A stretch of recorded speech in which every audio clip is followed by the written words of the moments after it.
lali as Belinda. Pasi këtu luaj thonin për Ramën, po. Luaj për alter egon e kryeministit. Dhe kjo nuk se ne jemi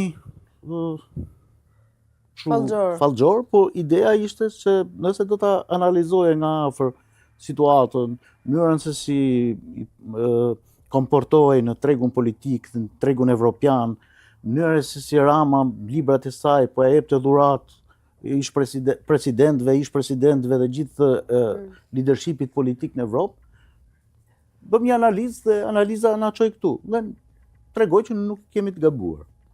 Tani, ju e shihni më të mundshme në këtë variant që keni dhënë ju prej shumë herët, apo këtë të fundit që po diskutohet? Unë e shoh të pashmangshme edhe nga vetë lëvizjet e asaj, vajzës, e zonjës, që ajo do merret me politikë dhe që do angazhohet në politikë. Pastaj se ku alter ego e kryeministrit, zëvendës kryeministre, ku e di unë, këto janë çështje pastaj që i takojnë zhvillimeve hap mas hapi që do ndodhin politikë.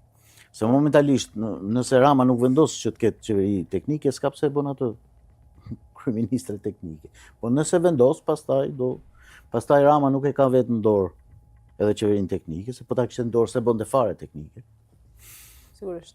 Tani, qeveria teknike kërkohet që të bëhen zgjedhjet parakohshme, ndoshta pas një viti, edhe me pretendimin dhe shpresën që të jenë të lira e të ndershme. Nëse supozojmë për një moment që ndodh ky skenar, krijohet qeveria teknike, nëpërmjet dorëheqjes së Edi Ramos, vendi pas një viti me qeveri teknike shkon në zgjedhjet parakohshme, me këtë panoramë që kemi aktuale, pas një ndryshim, as nga radhët e opozitës, as të mazhorancës, çfarë do të prodhonin ato zgjedhjet parakohshme? Asgjë. Çfarë do të thonë asgjë? Po asgjë do prodhonin, se ne sapo i bëm zgjedhjet.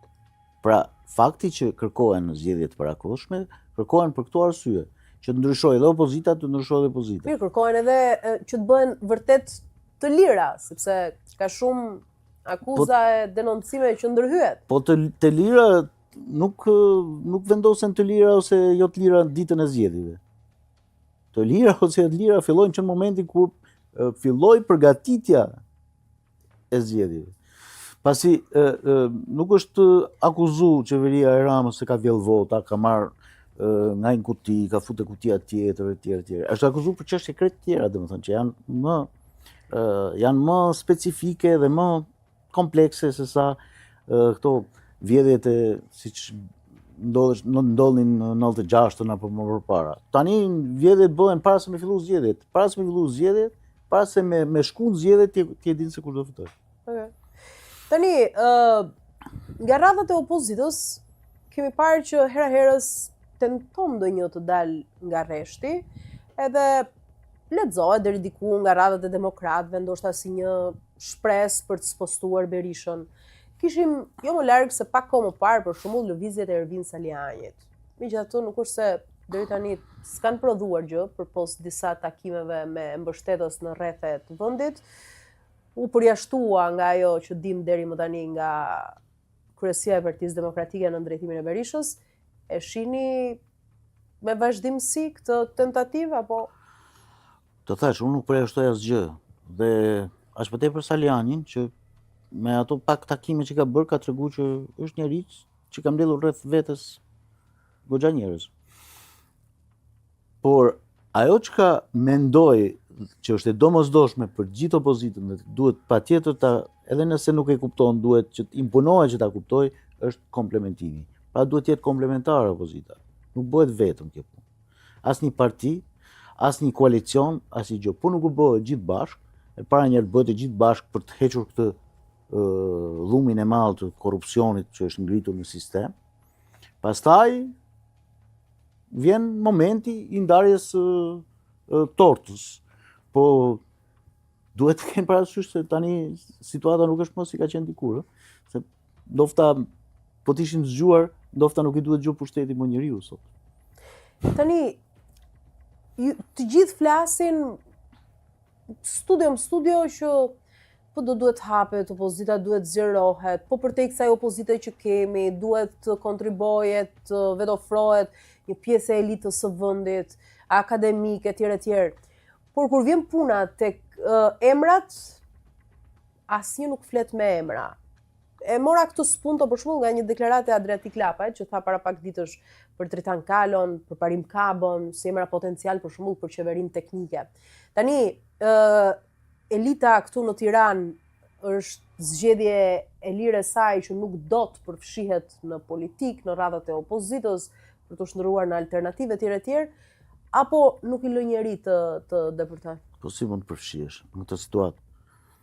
Në të situatë ta fali mandatin, thonë na ku ke mandatin e deputetit, shkon në parlament. Mundesh ti me atë nivel që ka parlamenti shqiptar, një profesor, një njeri që ka një farë eksperiencë, që ka një farë angazhimi politik, të shkoj atje edhe apo të shkoj një studio, ku fillojnë në sherret në studio sa po futesh brenda, po nuk është terreni. Prandaj thuhet që këto nëse nuk ndryshojnë mentalitet, nëse nuk ndryshojnë perceptim, Shqipëria ditë për ditë po shkon. Asnjërit nga ata nuk them që të gjithë këto intelektual, kjo shtres elite, tani mos harro edhe një gjë që është në gjithë botën po bëhet që nuk është më në modë politika. Po ta shohësh edhe në vendet e tjera, jo vetëm tek ne, pjesa më intelektuale e vendit merret me politikë. Kështu që mirë po, në Shqipëri është ndryshe, pasi ne kemi nevoja urgjente, imediate që të angazhohen njerëzit e Zotit mençur, pasi e kanë çuar në fund aty ku s'mban më. Dhe unë mendoj që nuk se do i shmangen, por ama duhen kriju kushtet dhe terrenet. Tani çat bësh, të shkosh të marrësh shkopin e bejsbollit dhe të bësh luftë me Berishën për krejun e PD-s. Shumë kanë artikuluar që SPAK ka veshur në një farë mënyrë kostumin e opozitës për shembull. Sa qëndron kjo në një mënyrë de facto? Unë nuk e mendoj që ka veshur kostumin e opozitës. Ose si shansi i fundit për të bërë opozitën përballë pushtetit. Unë mendoj që SPAK po i tregon shqiptarëve nga pak, me probleme dhe ata me problemet e veta, natyrisht, edhe ato shqiptar janë. Që kush ka qeverisur dhe kush po jo qeveris momentalisht. Kjo është detyra e SPAK-ut, e prokurorisë posaçme. Kjo është detyra edhe e amerikanëve, kjo është detyra edhe e evropianëve. Pjesën tjetër e kemi ne në dorë, e kanë shqiptarët. E kanë shqiptarët te angazhimi politik, te qarkullimi i elitave, tek kutitë e votimit. Nuk e ka SPAK-u në dorë, nuk e ka prokurori SPAK-ut se kush do jetë kryeministër, se kush nuk do jetë kryeministër. As nuk vend, as nuk heq kryeministër. Tani, ju pak më parë tha që në radhët e SPAK-ut operohet edhe me dy standarde hera herës. Çfarë do të thotë kjo që SPAK është krejtësisht i pavarur, pra nuk ka të ndikimin që është trumbetuar gjithmonë nga Amerika apo nga Bashkimi Evropian, apo edhe akuzat për shembull që vijnë nga radhët e opozitës që është i kapur deri diku nga pushteti, nga Edi Rama, ka prokuror të ndershëm, por ka edhe jo të tillë. Çfarë beson ti se ka në përbërjen e SPAK-ut? Në përbërjen e SPAK-ut ka janë të gjitha këto elementë. Edhe fakti që vjen nim sekretari i shtetit dhe takon prokurorin, është një farë ndikimi apo jo. Edhe fakti që shkon ambasadori evropian i BE-s atje në SPAK dhe flet me kryetarin ose me prokuror të posaçëm të SPAK, është edhe një farë ndikimi. Por edhe fakti që deri para ca kohësh njerëzit afër Ramës nuk po goditeshin, edhe ky është një farë ndikimi. Edhe fakti që në burg janë njerëzit që ka dash vet Rama. Edhe ky është një farë ndikimi. Pra dhe më thënë, ka element të konglomerat të një lëvizje që është e pashmangshme. Pasi ne mos harroni çfarë drejtësie kemi patur deri në vitin 2016. Nuk i shmangen dot as ndikimit politik, as ndikimit ndërkombëtar, as ndikimit qytetar, nuk i shmangon dot. As mediave. E ke pati prokurori special i thot ankohet për mediat se po na Po, bëjmë si presion. mundet prokurori i prokurisë speciale, pra shefi i prokurisë speciale ankohet për mediat. Kjo është merr. Kjo tregon që janë shumë